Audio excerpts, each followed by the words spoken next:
ঘটনা বলতে আমাদের মায়াপুরে পোস্টেড ছিলেন দেবাশিস গড়াই বলে একজন এএসআই, উনি আজকে সকালে সুইসাইড করেছেন। তো আমরা এখন যা আমাদের লিগাল প্রসেস যেগুলো আছে সেগুলোকে আমরা স্টার্ট করেছি এবং পরবর্তীকালের মধ্যে যা লিগাল প্রসেস আরও যা কিছু আছে সেগুলোকেও করা হবে। স্যার কতদিন ধরে এখানে কর্মরত ছিল?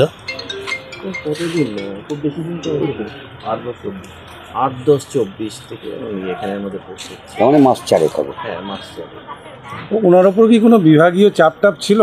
না, এরকম এখনো পর্যন্ত কিছু সেখানের মধ্যে আসেনি। আমি বললাম প্রথমে যে এখনো পর্যন্ত ডেথ ডিক্লেয়ার হয়নি, যেহেতু চ্যানেল 4 ঘন্টা না হলে পারে সেখানে ডিক্লেয়ার করা যায় না। তো করা হলে পারে তারপরে আমরা অস্বাভাবিক একটা মৃত্যুর মামলা রুজু করে তদন্ত করে দিই।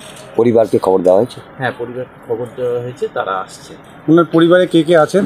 এখনও পর্যন্ত আমরা ঠিক করতে পারিনি। ওনার মিসেসের সঙ্গে যোগাযোগ হয়েছে, তো ওনার মেয়ের মনে হয় মাধ্যমিক পরীক্ষা চলছে, তো সেটার পরের মধ্যে হয়তো উনি আসতে পারবেন।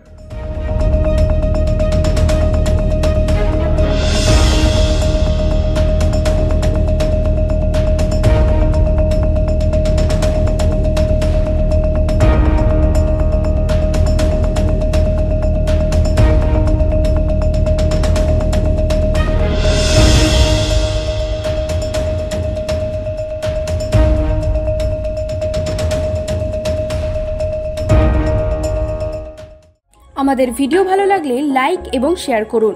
কমেন্ট সেকশনে গিয়ে জানান আপনাদের মতামত। আরও ভিডিও পেতে আমাদের চ্যানেল সাবস্ক্রাইব করুন এবং প্রতি মুহূর্তে খবরের আপডেট পেতে প্রেস করুন বেল আইকন।